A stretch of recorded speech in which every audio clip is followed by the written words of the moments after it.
Bismillahirrahmanirrahim. Assalamualaikum warahmatullahi wabarakatuh.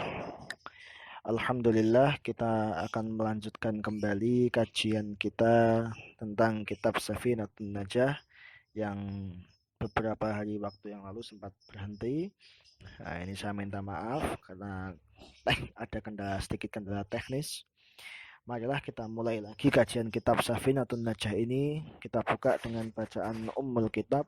Semoga Allah Subhanahu wa taala memberkahi kajian kita dan memberikan kita kesehatan, memberikan kita keberkahan dalam setiap langkah kita. Sebelumnya mari kita hadiahkan bacaan Al-Fatihah kepada muallif hadzal kitab yaitu Syekh Salim bin Abdullah Al-Hadrami, juga kepada guru-guru kita, kepada masyayikh kita, kepada orang tua kita, pada kakek nenek kita. Semoga semuanya mendapatkan ridha Allah Subhanahu wa taala. Ala hadhihi niyyah wa kulli niyatin shalihah. Al-Fatihah. A'udzu billahi minasyaitonir rajim. Bismillahirrahmanirrahim. Alhamdulillahi rabbil alamin arrahmanir rahim maliki yaumiddin iyyaka na'budu wa iyyaka nasta'in ihdinas siratal mustaqim siratal ladzina an'amta 'alaihim ghairil maghdubi 'alaihim waladdallin amin.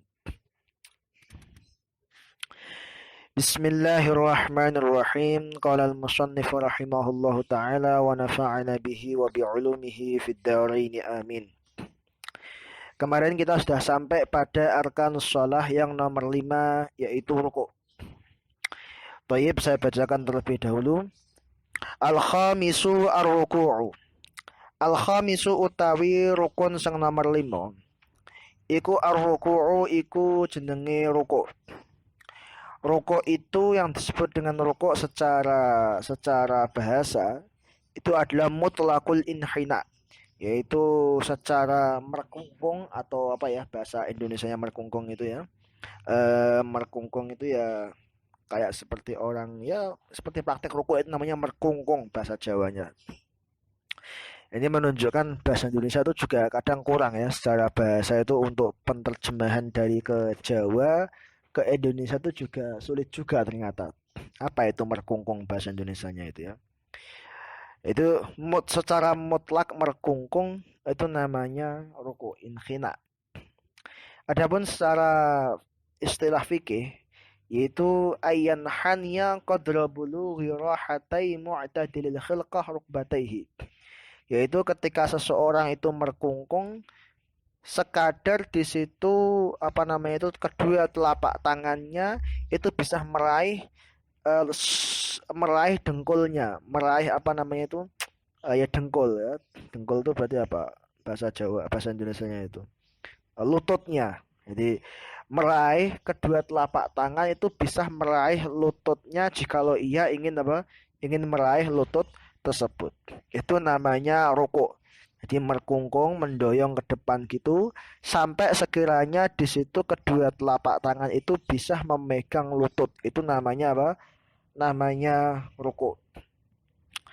Di dalam Al-Qur'an Allah Subhanahu wa taala berfirman warka'u irka'u wasjudu. Nah, ini irka'u, rukuklah kalian semua. Wasjudu, lalu sujudlah kalian semua. Dalam hadis lain, dalam sebuah hadis kanjeng Nabi Muhammad SAW bersabda, "Tsummarka' hatta tatma'inna raki'an." Kemudian kamu rukuklah sampai engkau itu tumak ninah dalam kondisi rukuk tersebut. Maka nanti rukuk itu artinya seseorang tuh harus tumak ninah juga rukuk. Nanti rukuk nomor 6 itu tumak ninah ya. Maka saya lanjutkan dulu, as-sadisu nomor 6 iku at-tumak ninatu iku tumak ninah anteng fihi ing dalam rukuk.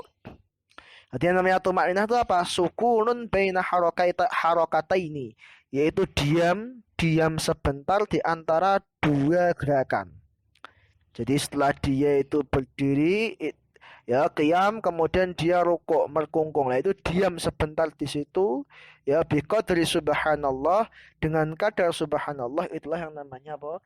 Tumakninah. Jadi benar-benar semua anggota yang digunakan untuk rukuk itu berhenti, jegrek.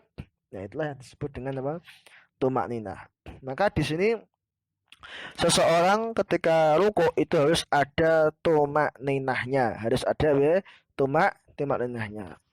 Terus ada sebuah syarat yaitu seseorang itu jikalau dia itu merkungkung, ya jika dia itu merkungkung, itu tujuannya memang untuk rukuk, bukan tujuan untuk yang lainnya.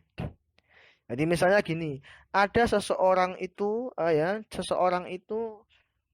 misalnya dia sholat, dikiranya dia sudah ruko, ya dikiranya dia sudah apa, sudah ruko, lalu kemudian dia menuju ke arah apa, sujud, dia menuju ke arah sujud, karena menuju ke arah sujud kemudian di tengah jalan dia ingat kalau dia belum ruko, akhirnya turun dari berdiri ke menuju ke arah sujud itu digunakan untuk ruko sekalian, itu nggak boleh.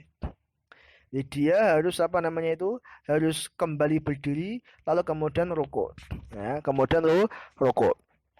Maka di sini dikatakan dalam syarahnya, wa yushtaratu alla yaqsida bihuwihi ghairar ruku'. Disyaratkan dia tidak punya tujuan dengan turunnya, dia turun dari berdiri menuju ke arah ruku' itu tidak ada tujuan selain ruku'. Maka jika dia kok ada tujuan selain ruku', kemudian kok digunakan untuk ruku', maka hukumnya itu tidak sah. Maka hukumnya apa? Tidak sah.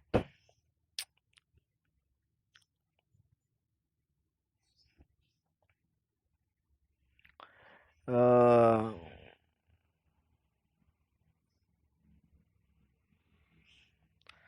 Toib, yang paling sempurna, berarti rukuk yang paling minimal itu adalah pokoknya itu orang dari berdiri kemudian bentuk semacam bentuk kayak L gitulah, ya bentuk kayak L gitu.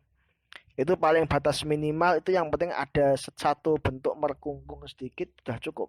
Apa ya merkungkung itu saya nggak paham bahasa Indonesianya ini.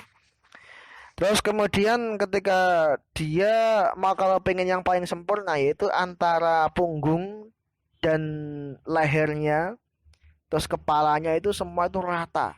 Ya, rata semua, jadi bagaikan seperti satu kertas, satu piringan rata. Itu yang namanya apa? Namanya rokok secara sempurna. Baik, eh, terus kemudian juga disyaratkan juga di situ harus tumak ninah.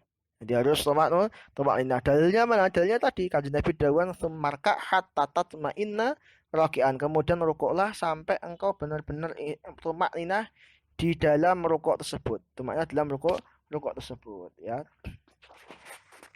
Baik.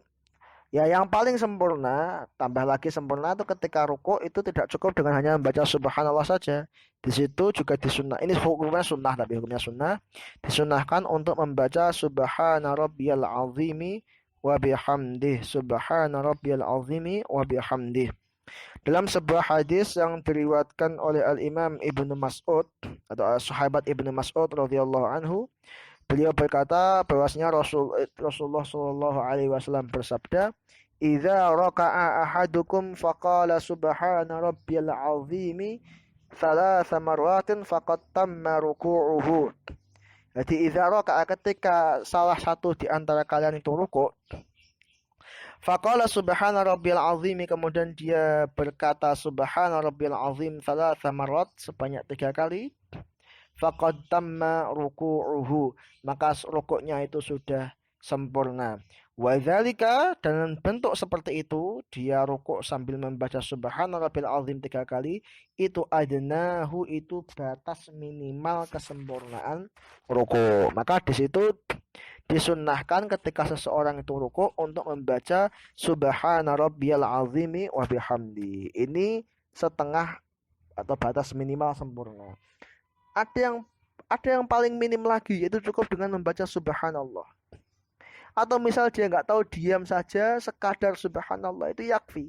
Sholatnya apa? Sah. Maka ada sholat tuh sholat minimalis. Jadi ketika orang itu kok baru belajar, itu tidak perlu kita kasih yang berat-berat. Kita cukup kasih sholat yang minimalis.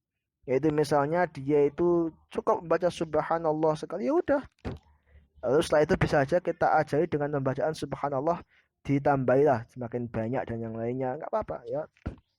Nah, kalau orangnya nanti kok sudah semakin baik, misalnya dia pengen meningkatkan lagi kadar keimanannya, rukuknya pengen diperpanjang lagi, ya nggak apa-apa, ya nggak apa-apa. Maka dia bisa membaca Subhana Rabbiyal Azimi sebanyak bisa ditambahin menjadi 5 kali. Kalau misalnya kok dia masih pengen tambah lagi, ditambahin menjadi 9 kali juga nggak apa-apa. Kalau misal kurang lagi tambahi 11 kali. Nah, jadi yang namanya sholat kok rukuknya sholat kok lama itu bukan kok berarti terus kemudian ngelamun dalam sholat tuh enggak. Jadi sholat lama itu ya bacaannya itu semakin beda-beda. Jadi ada orang yang memang di situ mampunya minimalis ya udah kasih bacaan satu.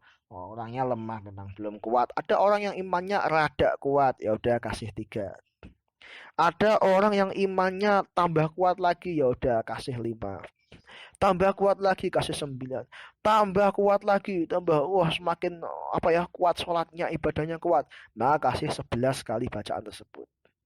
Jikalau masih kurang lagi tambah lagi, tambah apa, tambah membaca Allahumma laka roka'tu wa bika amantu wa laka aslamtu khasha'alaka sam'i wa basari wa mukhi wa azmi wa asabi wa sya'ri wa bashari wa mastaqallat bihi qadami. Wah, disuruh baca doa ini. Wah, ini makanya ini doanya setengah wali ini yang seperti ini. Kalau yang biasa-biasa saja cukup dengan membaca subhanallah sekali atau subhanallah 3 kali. Itu yang umum, standar umum. Tapi kalau ada orang yang pengen meningkatkan sampai misalnya sampai dia apa ya, sampai dia kuat lah, misalkan dia sebagai ya mendekati sempurna, maka ya sudah membacanya tadi tambahi sampai 11 kali subhana rabbil azim wa bihamdi 11 kali, ditambahi Allahumma laka raka'tu wa bika amantu wa laka aslamtu khasha'a laka sam'i wa basari wa mukhi wa azmi wa asbi wa sya'ri wa bashari wa mastaqallat bihi qadami. Baik. Terus kalau misalkan kok kurang lagi, tambahi lagi. Tambahi subhanakallahumma rabbana wa bihamdika Allahumma ufirli. Ya subhanakallahumma rabbana wa bihamdika Allahumma ufirli. Dalam riwayat Siti Aisyah dikatakan kanjeng Nabi memperbanyak doa subhanakallahumma rabbana wa bihamdika Allahumma ufirli. Itu ketika dalam apa? Rukuk. Baik. As-sabi'u utawi sing nomor 7 iku al-i'tidalu iku i'tidal. Wa thaminu lan senam utawi sing nomor 8 iku at-tumakninatu iku tumakninah fihi ing dalam i'tidal. I'tidal itu apa? I'tidal itu adalah ayya'uda raki'u ila ma kana alaihi qabla ruku'. Yaitu seseorang yang ruku' itu kembali pada posisi sebelum dia itu apa? Ruku'. Jadi kalau dia berdiri ya udah dia kembali pada posisi berdiri. Maka i'tidal ini dalam mazhab Syafi'i yang pendapat yang kuat itu merupakan salah satu daripada rukun sholat. Ya, walaupun itu sholatnya sholat sunnah. Ya, ada pendapat kil ini dikatakan yang penulis kitab apa namanya itu syarah-syarah ini Safinah. Qil ya, pendapat yang lemah itu mengatakan la yajibul i'tidal fin nafal. Tidak wajib untuk adanya i'tidal dalam sholat sunnah. Tapi ini pendapatnya lemah. Tentunya katanya saja menggunakan apa? Qila. Jadi qila itu menunjukkan pendapat yang lemah. Baik. Terus kemudian di situ dalilnya mana? Dalilnya adalah dawuh Kanjeng Nabi Muhammad sallallahu alaihi wasallam. Kanjeng Nabi gimana dawuhnya? Tsummarfa hatta ta'tadila qa'iman. Kemudian tsummarfa, kemudian bangunlah hatta ta'tadila sehingga engkau bisa i'tidal qa'iman dalam kondisi berdiri. Juga dawuhnya Kanjeng Nabi Muhammad sallallahu alaihi wasallam. Kanjeng Nabi dawuhnya bagaimana? Diriwayatkan oleh Abu Dawud. Di situ dikatakan Imam Tirmidzi mengatakan haditsun hasanun sahih. Yaitu hadis ini hasanun lidzatihi sahihun li ghairihi. Jadi hadis itu hasan lidzatihi sahihun li ghairihi. Di situ siapa ini kanjeng Nabi dawuhan la tujzi'u salatul rajuli hatta yuqima dhahrahu minar ruku'i was sujud. La tujzi'u tidak mencukupi sholatul rajul salatnya seseorang hatta yuqima dhahrahu minar ruku'i was sujud sehingga dia itu benar-benar menegakkan punggungnya minar ruku'i dari ruku' was sujud dan sujud. Nah, ini dalil bahwasanya i'tidal itu hukumnya wajib. Kemudian setelah itu rukun selanjutnya yaitu tumak ninah dalam iktidal. Ya tadi tumak ninah harus benar-benar berhenti. Jadi sukunun baina ini yaitu berhenti tenang anteng di antara dua pergerakan. Di antara dua pergerakan. Nanti misal dia bangun, sekiranya yang berdiri itu apa ya? Yang berdiri itu benar-benar nampak dia itu terpisah dari rukuknya, terpisah dari rukuknya. Makanya di sini akan repot jikalau kemudian ini dalam mazhab Syafi'i ya, orang sholat cepet-cepetan, terawih cepet-cepetan ya, tidak ada apa namanya itu, tidak ada tumak ninahnya ya, ini nggak sah. Jadi terawih cepet-cepetan tanpa ada tumak ninah sama sekali, hukumnya tidak apa, tidak sah. Karena jelas mazhab Syafi'i mengatakan tumak ninah itu merupakan rukun yang harus dipenuhi dalam sholat ya.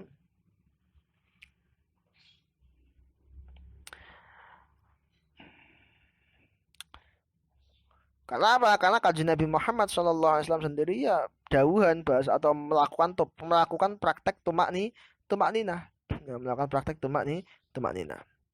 Di situ juga ada hadis, yaitu kemarin yang hadisnya Khalad ibn Rafi' al apa Mazari, kemarin ya, Khalad ibnu Rafi' yang al-musi salatuhu, yaitu orang yang jelek atau salah dalam melakukan apa salat itu. Kalau nggak salah Khalad kemarinnya namanya ya.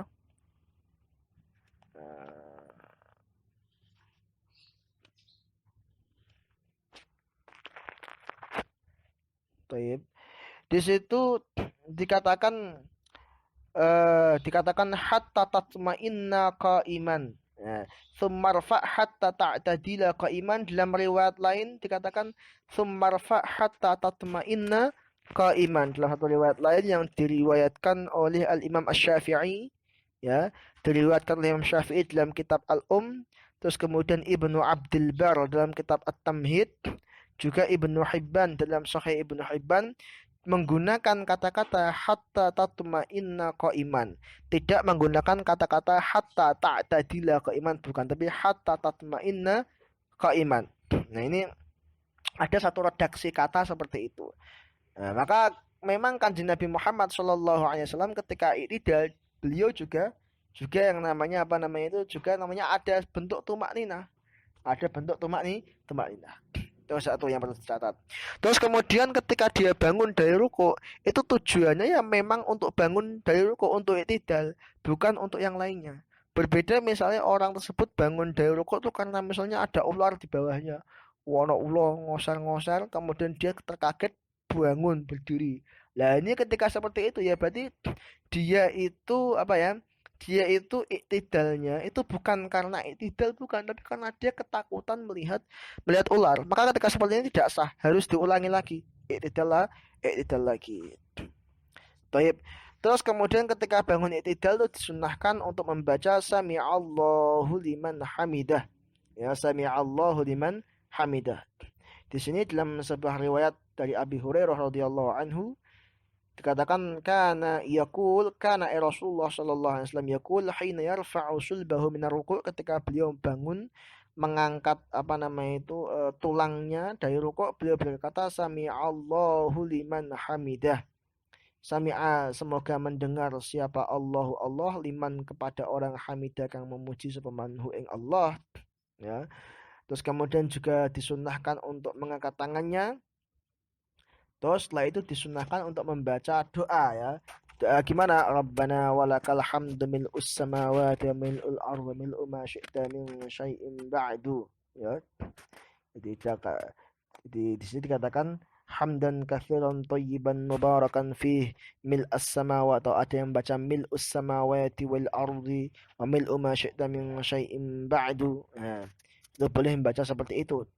Kalau kok dia sholatnya sendirian, ya, sendirian munfarid, tidak sedang menjadi imam, ya tidak sedang menjadi imam, maka dia disunahkan lagi untuk membaca ahlus tsana'i wal majd ahaqqu ma qala al abdu wa kulluna laka abdun la mani'a lima a'taita wa la mu'tiya lima mana'ta wa la yanfa'u dzal jaddi minkal jadd. Ini sebagaimana diriwayatkan oleh Imam Muslim dalam sahihnya, ya. Terus kemudian juga disunahkan ketika sedang dalam kondisi sholat subuh, Ya, pada rakaat yang kedua disunahkan untuk melakukan kunut subuh. Ya, disunahkan untuk melakukan kunut kunut subuh. Di situ dalam sebuah hadis yang diriwayatkan oleh Anas bin Malik, ya, kaji Nabi Muhammad sallallahu alaihi wasallam dikatakan mazala Rasulullah sallallahu alaihi wasallam yaqnutu fi subhi hatta faraqat dunya. Kaji Nabi selalu, jadi mazala itu selalu.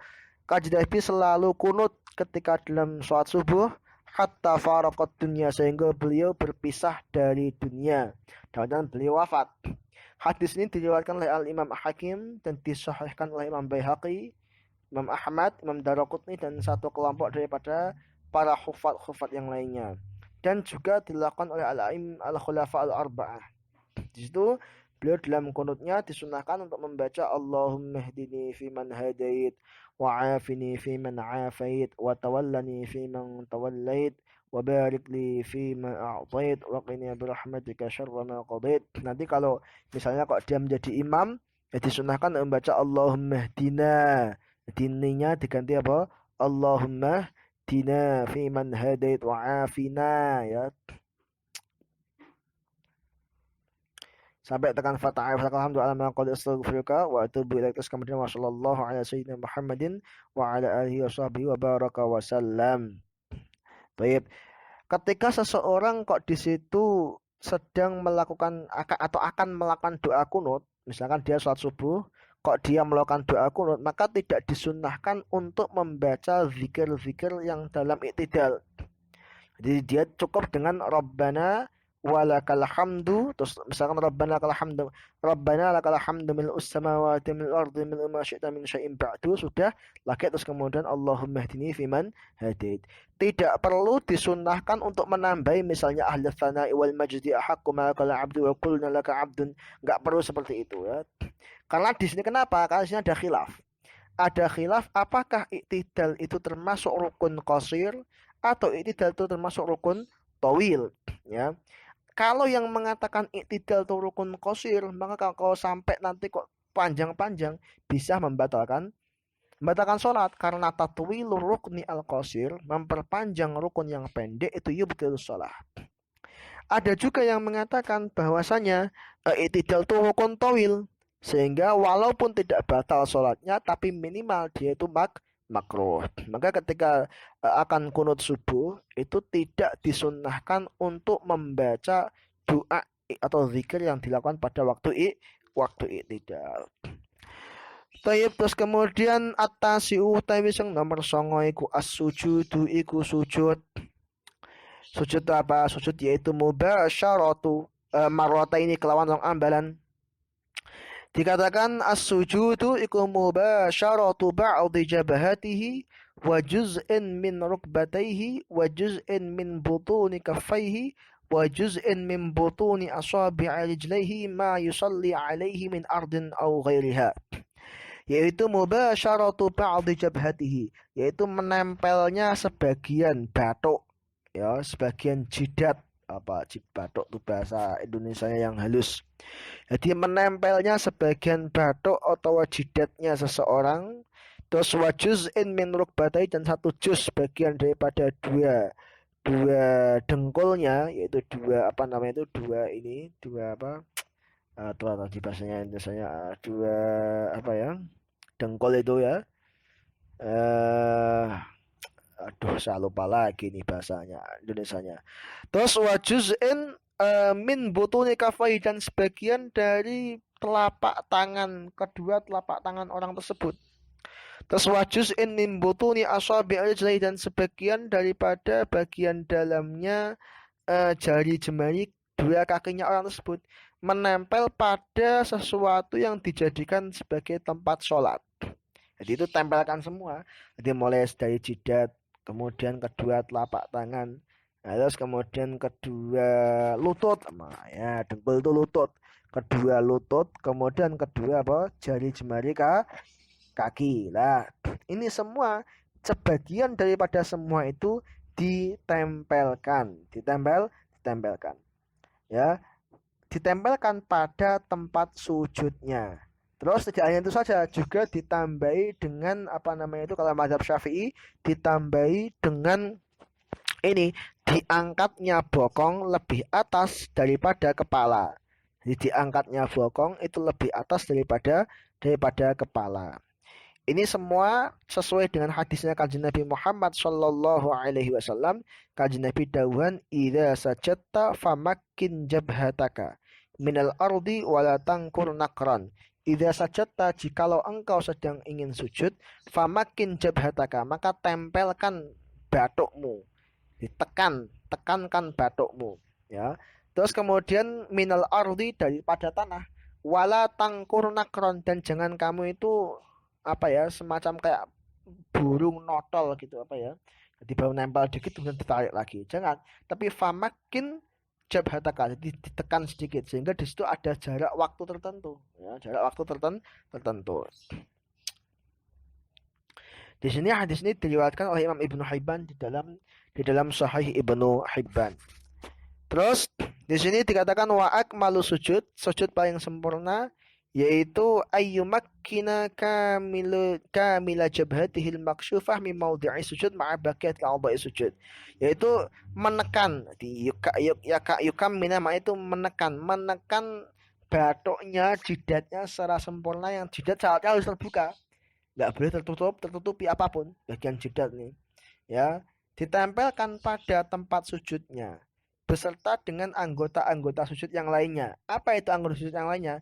Yaitu kedua telapak tangan, kedua kedua ini dengkul, ya, dua dengkul, kedua telapak tangan, kedua dengkul.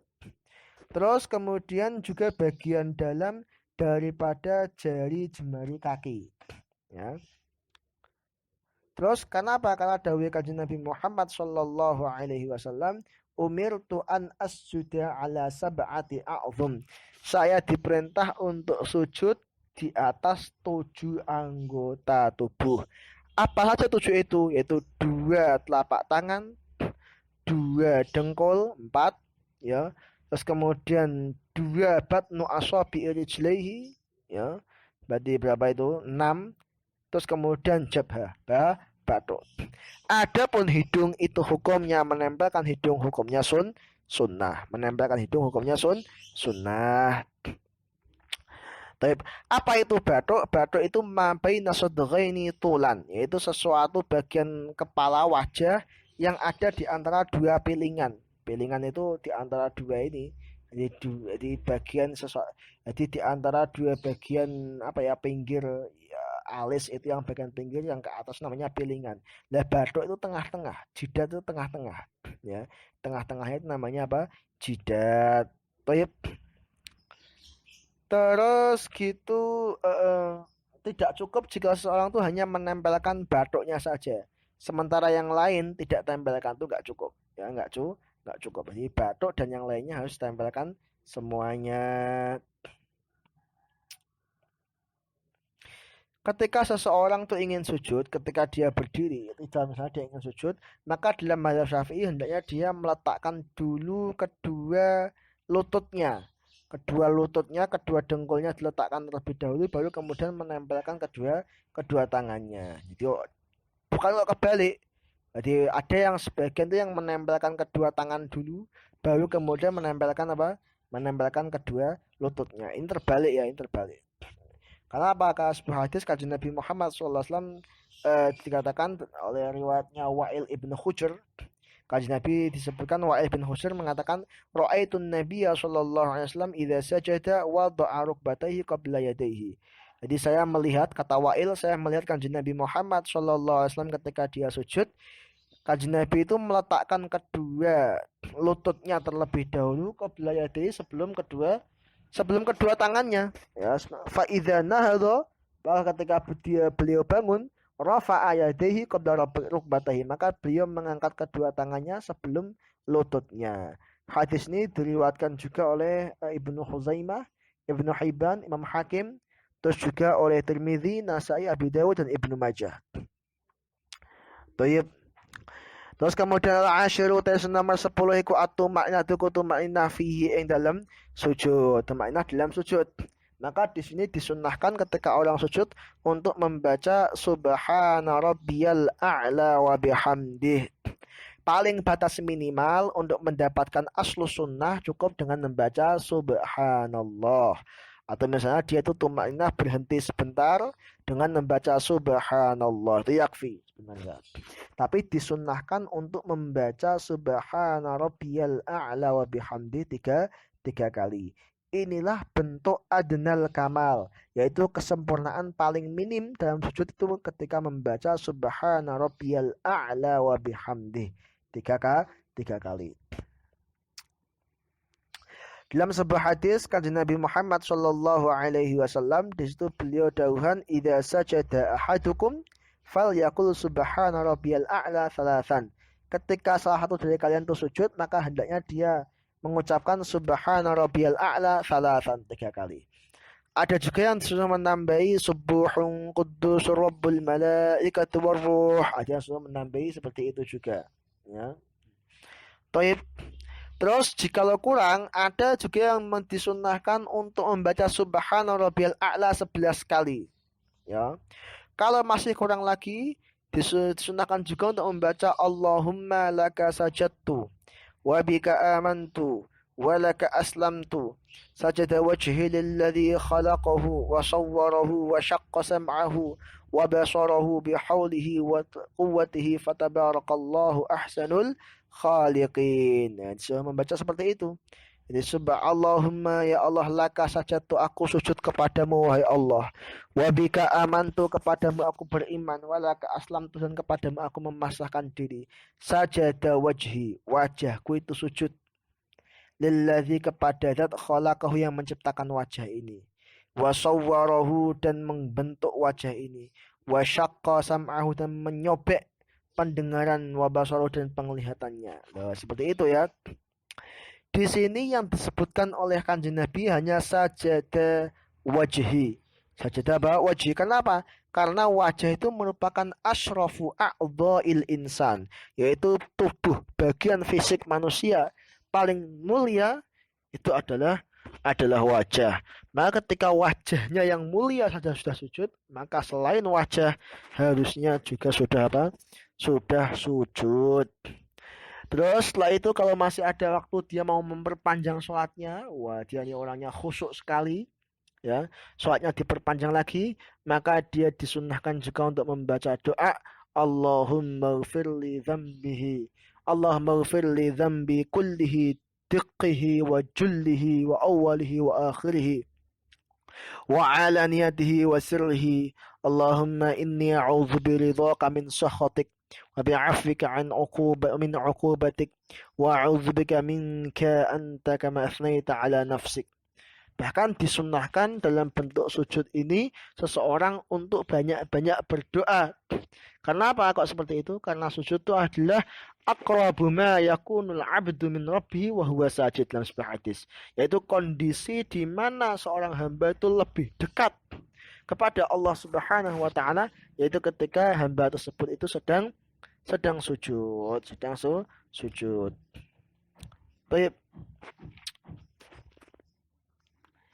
Kemudian dikatakan juga, kita lanjutkan, al-hadi asyara utawi sing nomor 11 iku al-julusu iku lungguh.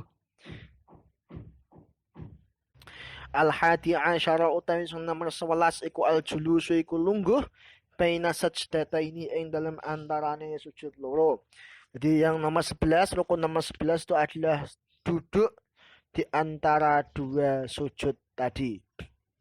Jadi sujud itu terulang 2 kali. Ini perlu sahabat ketahui ya. Jadi di antara semua rukun-rukun sholat, itu yang terulang 2 kali dalam 1 rakaat itu hanya sujud saja. Ya. Apa hikmah dibalik semua itu? Maka di sini musannaf mengatakan baina sajdatain. Apa hikmah dibalik semua itu? Kenapa kok sujud yang terulang 2 kali? Karena dikatakan ulama mengatakan karena li'annahu ablahu fit tawadhu'. Karena di dalam sujud ini adalah satu bentuk ketawadhu'an, satu bentuk kerendah dirian seorang hamba ketika ia menghadap kepada Allah Subhanahu wa taala. Bentuk totalitas seorang hamba ketika ia itu merendahkan diri pada Allah, itulah dalam kondisi apa? Sujud. Bagaimana ia meletakkan wajahnya, bagian fisiknya yang paling mulia diletakkan di tempat paling rendah, yaitu tanah. Jadi tanah yang biasanya diinjak-injak dengan kaki, tapi kemudian itu dijadikan sebagai tempat untuk meletakkan bagian tubuh dia yang paling paling mulia. Oleh karenanya seseorang tuh diharamkan dalam Islam itu untuk sujud kepada selain Allah Subhanahu wa taala. Haram, bahkan kalau sujud kepada berhala bisa sampai kufur. Kalau sujud kepada manusia itu hukumnya haram, syadidul hurmah, banget harame. Nah, ini loh. Di samping itu juga kita mengenang bagaimana ketika para malaikat itu disuruh untuk sujud kepada Nabiullah Adam alaihi salam. Dan bentuk ketaatan malaikat adalah dengan mereka itu sujud kepada Nabiullah Adam alaihi salam. Katakan fasajadu illa iblis. Mereka semua itu mau untuk sujud illa iblis, kecuali apa? Iblis. Baik. Nah, di antara dua sujud ini ada yang namanya al-julus baina sajdatain. Duduk di antara dua sujud. Walaupun itu di dalam sholat sunnah. Karena apa? Karena kanjeng Nabi Muhammad sallallahu alaihi wasallam disebut dawuhan tsumma rfa' hatta tatma'inna jalisan. Maka kemudian engkau bangunlah hatta tatma'inna jalisan, sehingga engkau tenang dalam kondisi duduk. Maka nanti rukun yang nomor 12 atsani asyara utai nomor 12 iku at-tuma'ninah tumakninah fihi ing dalem apa namanya itu? Dalam julus.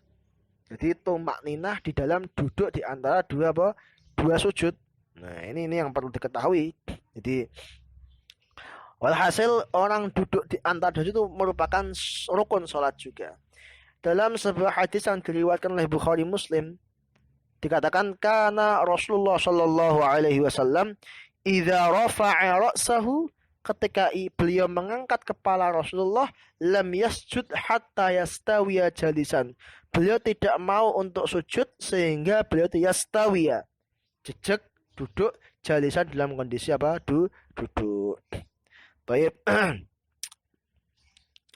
Terus kemudian ketika duduk di antara dua sujud ini, ya, duduk di antara dua sujud ini, beliau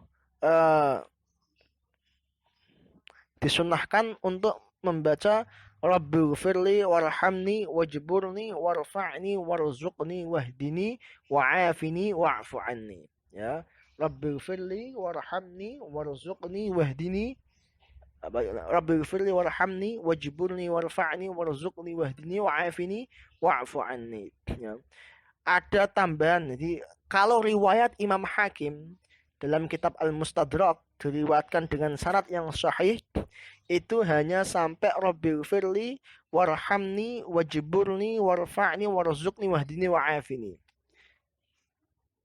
Tapi dalam Ihya Ulumuddin dikatakan wa'fu anni, ada tambahan wa'fu anni. Ya.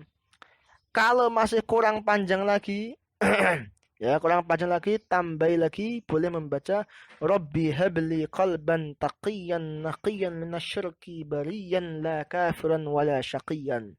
Rabbi habli, Tuhanku, habli, berilah kepadaku qalban, hati, taqiyan yang bertakwa. Nah, ini meminta agar diberi hati yang bertakwa.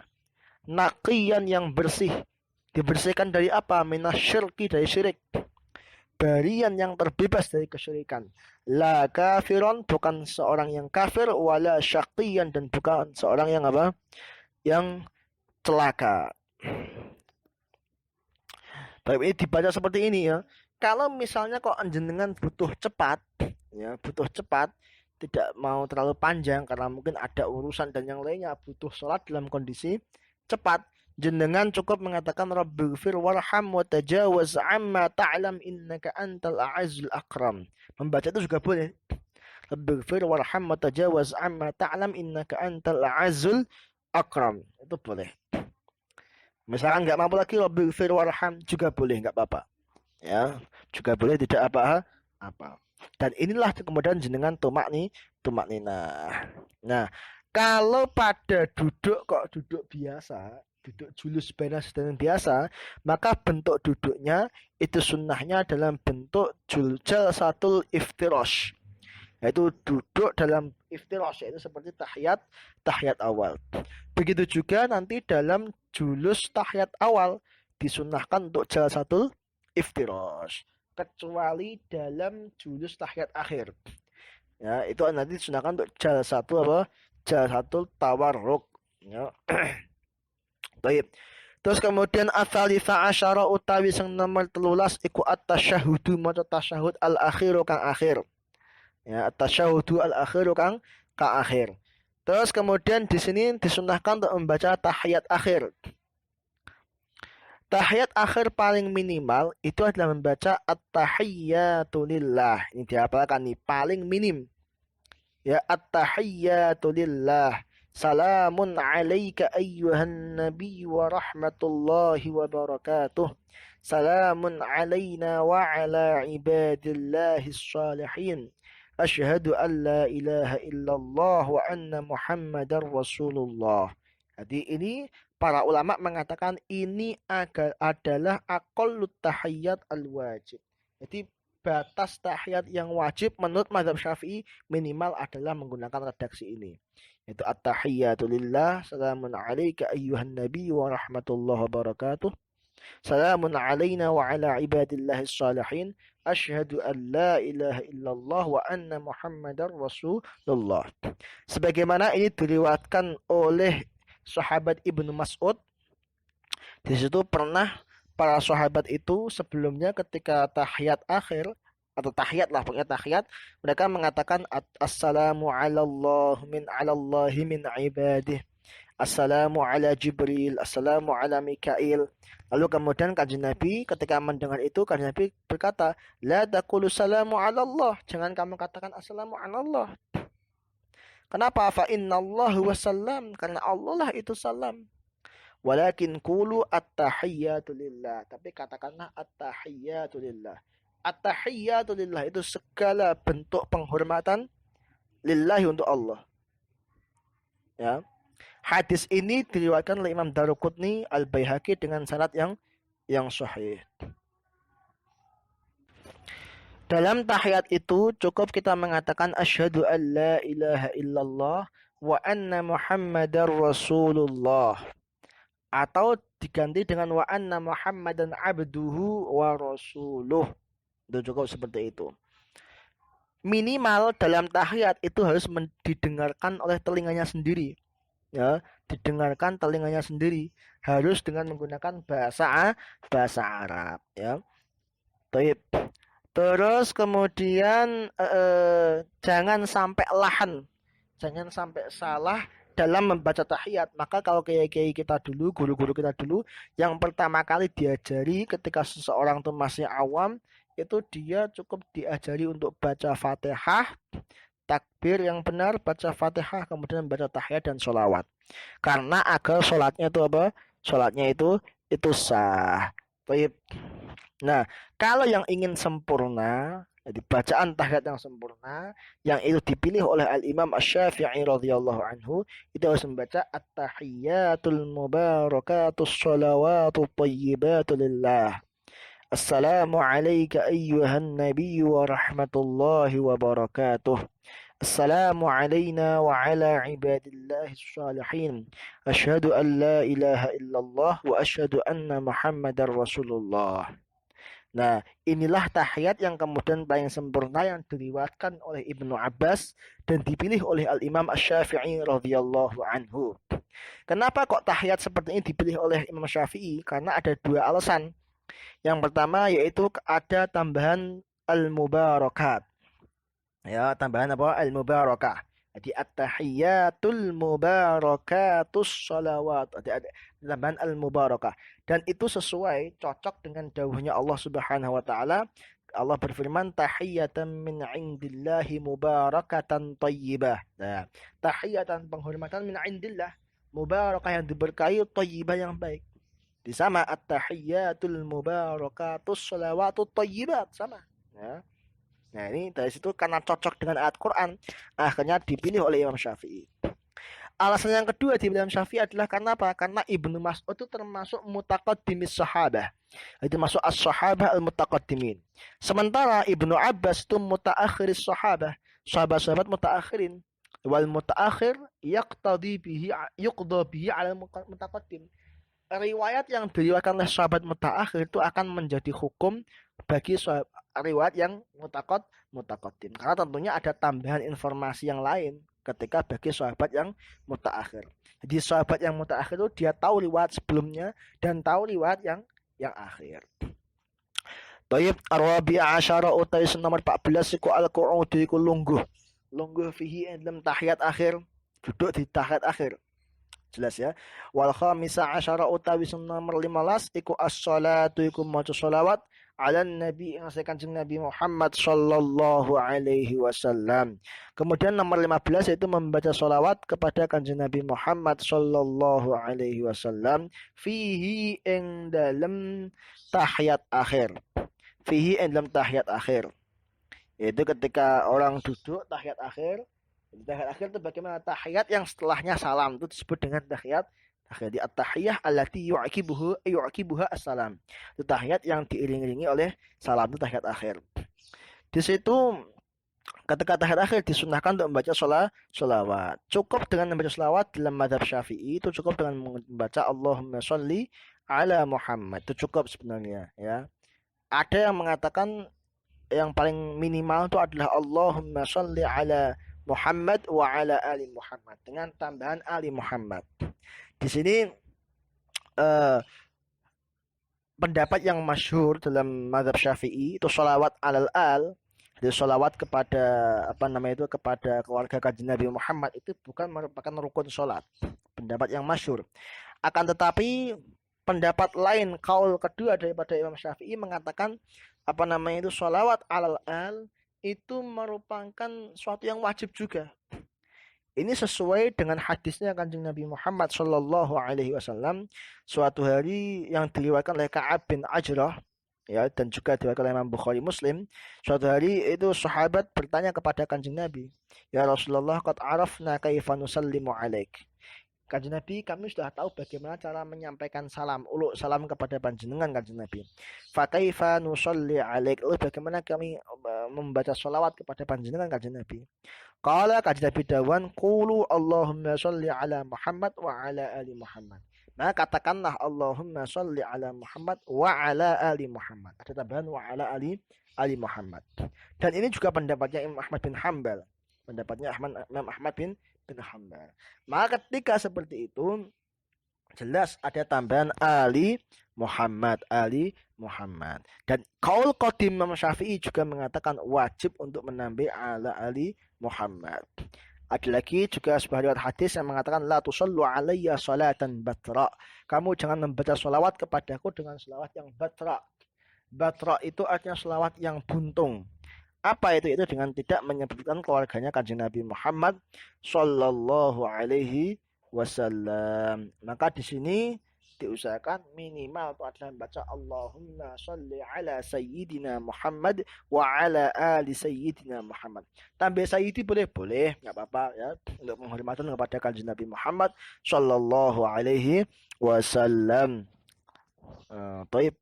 Apalagi dalam sebuah syair kalau nggak salah Imam Syafi'i pernah mengatakan ya ahla baiti rasulillahi hubbukum fardun minad dini fil qur'ani anzalahu. Ya ahla baiti rasulillah, wahai keluarganya Rasulullah sallallahu alaihi wasallam, hubbukum, cinta kepada kalian, fardun minad dini fil qur'ani anzalahu, itu adalah kewajiban daripada agama. Fil Qur'ani anzalahu, yang mana Allah turunkan di dalam Al-Qur'an. Terus dikatakan kafakumu min azimil qadri annahumu. Kafakumu min azimil qadri annakumu malam yusalli alaikum la salata lahu. Kalau enggak salah seperti itu.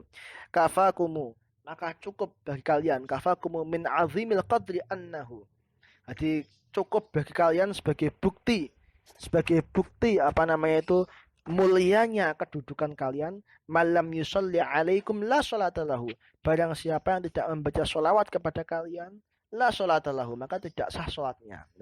Melihat dalam syairnya Imam Syafi'i ini, seolah-olah memang Imam Syafi'i lebih menguatkan bahwasanya membaca solawat alal al itu merupakan suatu kewajiban juga di dalam sholat. Maka dari itu lebih hati-hatinya ya kita tetap membaca Allah untuk yang minimal Allahumma sholli ala Sayyidina Muhammad wa ala ali Sayyidina Muhammad. Adapun yang sempurna ya membaca sholawat Ibrahimiyah itu. Jadi, Allahumma sholli ala Sayyidina Muhammadin wa ala Sayyidina Muhammad kama shollaita ala Sayyidina Ibrahim wa ala ali Sayyidina Ibrahim. Wa barik ala Sayyidina Muhammadin wa ala ali Sayyidina Muhammad kama barakta ala Sayyidina Ibrahim wa ala Sayyidina Ibrahim fil alamin innaka Hamidum Majid. Itu yang yang wajib ya yang sempurna selawat seperti itu. Baik, as-sadisa asyara utawi sing nomor 16 iku assalamu iku salam, yaitu salam yang pertama. Sesuai dengan dawuhnya Kanjeng Nabi Muhammad sallallahu alaihi wasallam bahwasanya tahrimuha at-takbir wa tahliluha at-taslim, yaitu untuk tahrimnya ketika sholat ada at-takbir dan baca takbir, wa tahliluha dan untuk terlepas dari sholat itu dengan apa? Assalam, membaca salam, yaitu cukup dengan batas minimalnya adalah assalamu alaikum. Ya, yang paling sempurna assalamualaikum warahmatullah. Ya, assalamualaikum warahmatullah. Ada sekitar 11 syarat. Ya, ini ada banyak sekali ya. Syarat agar salam itu sah. Ini banyak sekali ini. Pertama itu harus menggunakan al. Jadi assalamualaikum. Ya. Maka tidak boleh ketika seorang itu cukup mengatakan salamun alaikum sebagai bentuk salam itu nggak bisa. Ya, harus membaca assalamu alaikum ada alnya. Terus yang kedua harus menggunakan kaf khitab. Jadi assalamu alaikum. Nggak boleh dan baca assalamu alaihi. Hak dhamir ghaib atau assalamu alayya tambah-tambah. Ya mutakallim assalamu alaina. Alaihima, nggak bisa. Harus menggunakan kaful khitab dan harus mendatangkan mim jamak. Maka harus menggunakan sigat jamak mudzakkar mukhatab. Ya, harus membaca assalamualaikum. Tidak cukup dengan kafnya mufrad mudzakkar mukhatab assalamualaika, nggak cukup. Atau assalamualaikum misalnya. Orang lagi belajar bahasa Arab sok-sokan membaca assalamualaikum nggak cukup ya, nggak cukup seperti itu. Terus syarat nomor 4 itu kalimat salam dengan kalimat kum alaikum harus disambung. Nggak boleh misal dibaca assalam alaikum, nggak boleh, harus assalamualaikum seperti itu. Terus syarat nomor 5 harus mualah, jadi langsung. Jadi assalamualaikum warahmatullah. Nggak boleh ada diam, ya diam yang panjang ataupun diam yang pendek dengan tujuan untuk memutus dua kalimat tersebut, nggak sah. Terus kemudian ya membaca salam ini ketika keadaan masih menghadap kiblat. Ya, masih menghadap kiblat sebelum sempurnanya sempurna salam. Jadi harus menghadap kiblat. Di dadanya ini harus menghadap kiblat sampai sempurna. Jadi misalnya membaca assalamualaikum itu harus masih menghadap kiblat. Jangan sampai dadanya ini itu tidak menghadap kiblat sebelum selesai membaca assalamualaikum. Jadi misalnya lagi assalamu, dodone wis berpaling sama kiblat, maka sholatnya tidak sah. Jadi dada harus masih menghadap kiblat ketika sampai assalamualaikum. Baik. Memang disunahkan untuk menolehkan wajah, ya, menolehkan wajah. Jadi assalamualaikum menoleh ke arah kanan, assalamualaikum menoleh ke arah kiri. Tapi kesunahan itu dengan wajah itu adalah itu cukup wajahnya saja, tidak sampai dadanya itu ikut-ikutan beralih, itu enggak. Itu pun disunahkan itu pun setelah membaca alaikum. Jadi assalamualaikum baru warahmatullah. Jadi sampai assalamualaikum baru kemudian noleh. Bukan kok assalamualaikum atau lagi assalam wis noleh sih. Nah, ini nggak boleh. Jadi assalamualaikum baru noleh warahmatullahi wabarakatuh. Misalnya seperti itu. Terus salam harus dilakukan dalam kondisi duduk saat selanjutnya. Terus minimal harus didengarkan oleh telinganya sendiri. Jadi ayusmi'a bihi nafsahu. Harus didengarkan oleh telinganya sendiri. Terus Allah yaqsida bihi al-khabar. Jadi tidak boleh mempunyai tujuan untuk menginformasikan. Jadi seolah assalamualaikum cerita. Ini enggak sah. Jadi tidak sah dengan menggunakan menganggap itu sebagai apa? Sebagai cerita saja. Terus kemudian harus menggunakan bahasa Arab. Qauluhu bil lughatil arabiyyah. Harus dengan menggunakan bahasa Arab jika mampu. Terus selanjutnya yaitu harus menjaga semua huruf-hurufnya. Makharijul hurufnya harus benar semua. Assalamualaikum. Baik. Asal ini adalah syarat-syarat daripada itu salam yang dipenuhi ya. Terus kemudian asabi asyara utawi nomor 17 terakhir iku at-tartibu iku tartib. Selanjutnya yaitu tartib.